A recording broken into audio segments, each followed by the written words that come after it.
बिस्मिल्लाहिर्रहमानिर्रहीम। Question number 1 में हमने निकालना है कि हमारे पास अगर किसी भी किस्म की कोई कर्व दी गई है तो बेसिकली हमने उसके असिम्प्टोट्स निकालने हैं। सबसे पहले तो हमें ये पता होना चाहिए कि असिम्प्टोट्स हैं क्या। असल में ये एक लाइन है जो कि passes नियर द कर्व कह सकते हैं, या फिर कह सकते हैं कि किसी कर्व के, फ़र्ज़ करें मेरे पास ये एक हाइपरबोला ग्राफिकल रिप्रेजेंटेशन है। तो अगर ये लाइन यहाँ से क्रॉस कर रही है जो कि इस कर्व को टच तो नहीं कर रही मगर इसके पास से गुज़र रही है, तो इस लाइन को, इस इक्वेशन को, इस स्ट्रेट लाइन को असिम्प्टोट कहते हैं, जो कि कर्व को टच तो नहीं करती मगर उसके पास से गुज़रती है। और अगर यही लाइन जो है बिल्कुल इस किस्म की हो जाए जो कि पैरेलल टू वाई एक्सिस हो, ये वाई एक्सिस है और ये एक्स एक्सिस, इस किस्म की जो लाइन है या असिम्प्टोट इस किस्म का जो होता है उसे हम कहते हैं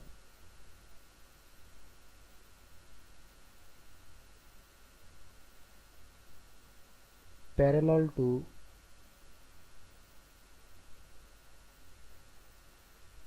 वाई एक्सिस।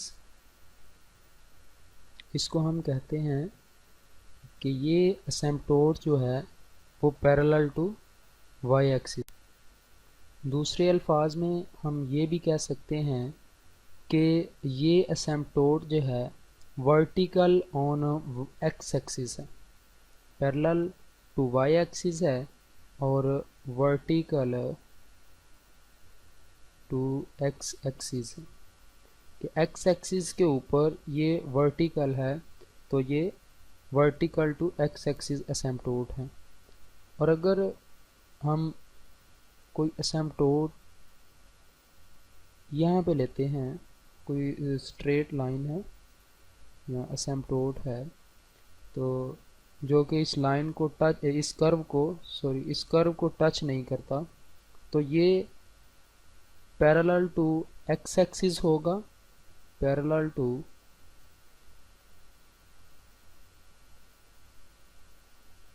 एक्स एक्सिस और वर्टिकल टू वाई एक्सिस होगा एंड वर्टिकल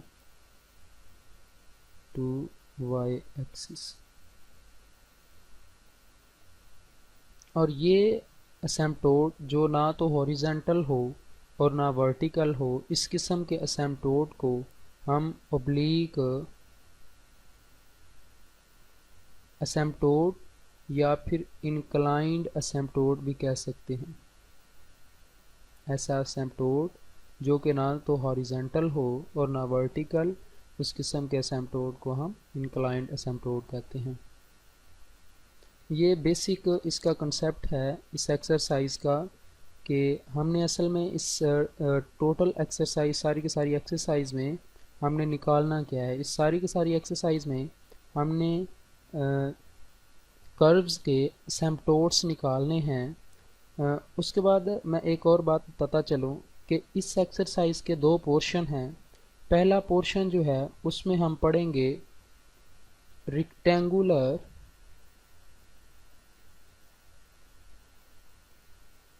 इक्वेशंस के बारे में।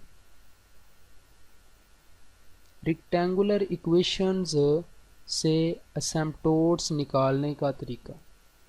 पहले पोर्शन में हम पढ़ेंगे rectangular equation. Rectangular equations means, मैं एग्जांपल देता हूँ। लेट्स से कि हमारे पास क्वेश्चन नंबर 1 ही है, y is equal to x minus 2 square by x4, जिसमें x और y as a variable involve हों, उसको हम रेक्टेंगुलर या कार्टेशियन फॉर्म ऑफ इक्वेशन कह सकते हैं। और इसके सेकंड पोर्शन में हम पढ़ेंगे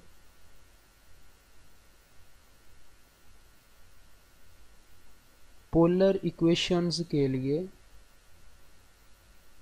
पोलर टाइप की इक्वेशंस जो हैं उनके असिम्प्टोट्स हम किस तरह से फाइंड करते हैं। पोलर की मैं एग्जांपल यहाँ पे लिख लेता हूँ, r raised power n sine of n theta is equal to a raised power n, जिसमें r और थीटा x और y की जगह पे r और थीटा इन्वॉल्व हो जाएं तो उस किस्म की जो इक्वेशन है उसको पोलर इक्वेशंस का नाम देते हैं। क्वेश्चन नंबर 1 करते हैं, फिर प्रैक्टिकल हम करके चेक कर लेते हैं। क्वेश्चन नंबर 1 है, क्वेश्चन लिख लेते हैं y is equal to x minus 2 square by x के। सबसे पहले हमने इस क्वेश्चन को सिंप्लीफाई फॉर्म में लिखना है। और एक और बात याद रहे, इस एक्सरसाइज में अगर आप लोगों को इस चीज़ की बिल्कुल अच्छे से समझ आ जाती है जो मैं अभी लिखने जा रहा हूँ, ये बेसिक कंसेप्ट है इस एक्सरसाइज का, अगर आप लोगों को इस चीज़ की समझ आ जाएगी तो आई होप कि मुझे बाकी जो है वो सारे के सारे क्वेश्चंस करने में प्रॉब्लम नहीं होगा और आप लोग भी इजी फील करेंगे। इसमें ये है कि अगर कोई इक्वेशन सिंप्लीफाइड फॉर्म में लिखी गई हो, जैसे कि ये वाली इक्वेशन है, इसको हम सिंप्लीफाई इक्वेशन में इसको सिंप्लीफाई कर लेते हैं। ये हो जाएगा x square y is equal to, इसका देखें ये स्क्वायर ओपन करें तो x square plus 4 minus 4x, ये इसकी सिंप्लीफाइड फॉर्म है। इसको हम मज़ीद इस तरह से अरेंज कर सकते हैं,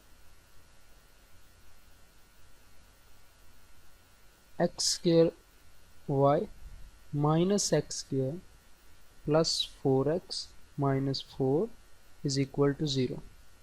अब ये बात इधर मैं लिखने जा रहा हूँ, जब आपके पास कोई भी सिंप्लीफाइड फॉर्म आ जाए, इस किस्म की इक्वेशन आ जाए, तो उसमें सबसे पहले आपने उस इक्वेशन की सिर्फ और सिर्फ कार्टेशियन फॉर्म में डिग्री चेक करनी है, डिग्री ऑफ द इक्वेशन। इस इक्वेशन की जो मैक्सिमम या हाईएस्ट डिग्री है, देखें 2 और एक इसकी डिग्री है 3 है, इसकी डिग्री 3 है। इट मीन्स कि इसके असिम्प्टोट्स 3 हो सकते हैं या इससे कम हो सकते हैं, 3 और लेस देन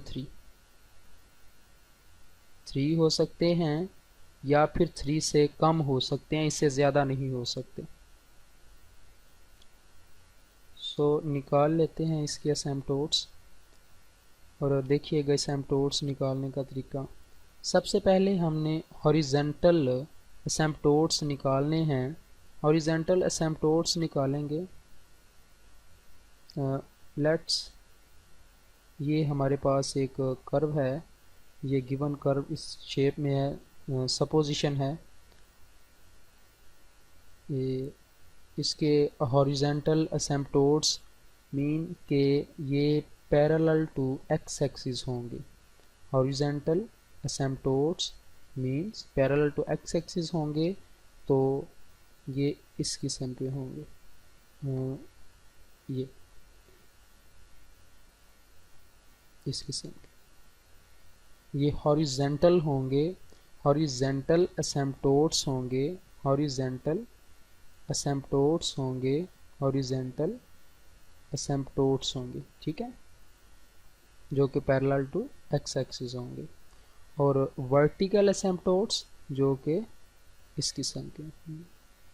जो कि पैरेलल टू वाई एक्सिस होंगे, जो कि पैरेलल टू वाई एक्सिस होंगे। वर्टिकल एसिम्पटोट्स होंगे जो कि पैरेलल टू वाई एक्सिस होंगे, और हॉरिजेंटल एसिम्पटोट्स होंगे जो पैरेलल टू एक्स एक्सिस होंगे।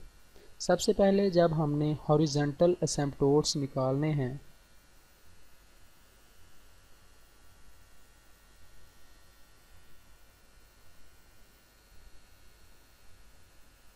देखें हॉरिजेंटल एसिम्पटोट्स निकालने के लिए यहाँ पे मैं पहले चंद एक क्वेश्चंस में स्टेटमेंट्स लिखूँगा और फिर उसके बाद मैं डायरेक्ट क्वेश्चन करूँगा।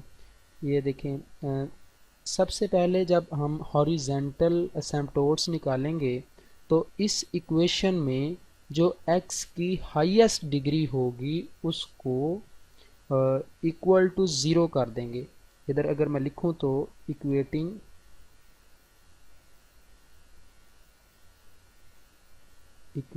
the highest degree of of the coefficient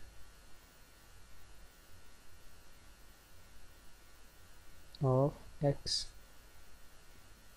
to 0। यहाँ पे देखें x की हाईएस्ट डिग्री जो है वो 2 है, x की हाईएस्ट डिग्री 2 है। और यहाँ पे एक और चीज़ है, इनके कोफिशिएंट्स जो है ना x स्क्वायर और x स्क्वायर, इनके जो कोफिशिएंट्स हैं उनको इक्वल ज़ीरो करना है। देखें अगर यहाँ पे देखें तो इसका कोफिशिएंट y है, इसका कोफिशिएंट y है x स्क्वायर का, और यहाँ पे x स्क्वायर का कोफिशिएंट -1, और इसको इक्वल हमने ज़ीरो कर दिया। y is equal to 1।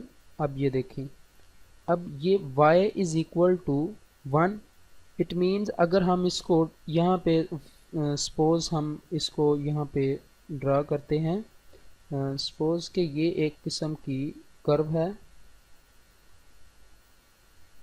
Suppose ये किसी भी किस्म की ले लें, ये है सपोज़, और ये y इज़ इक्वल टू 1, ये देखें y इज़ इक्वल टू 1, और ये लाइन चूँकि लीनियर है और एवरी लीनियर या फिर every linear equation represents a straight line, so 1 पे अगर रखेंगे तो ये देखें हॉरिजेंटल, ठीक है, ये पैरेलल टू एक्स एक्सिस है और हॉरिजेंटल एसिम्पटोट्स हमारे पास आ गए, ठीक है।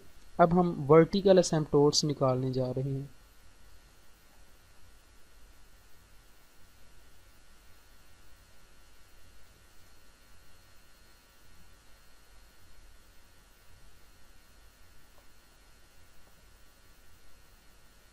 Vertical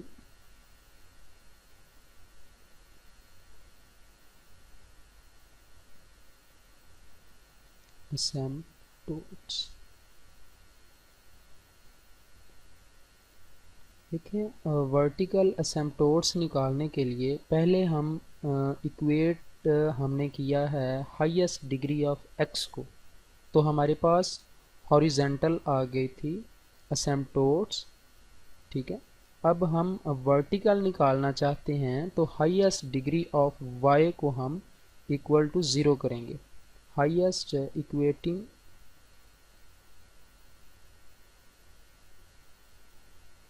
the highest degree of y या फिर coefficient of y of the coefficient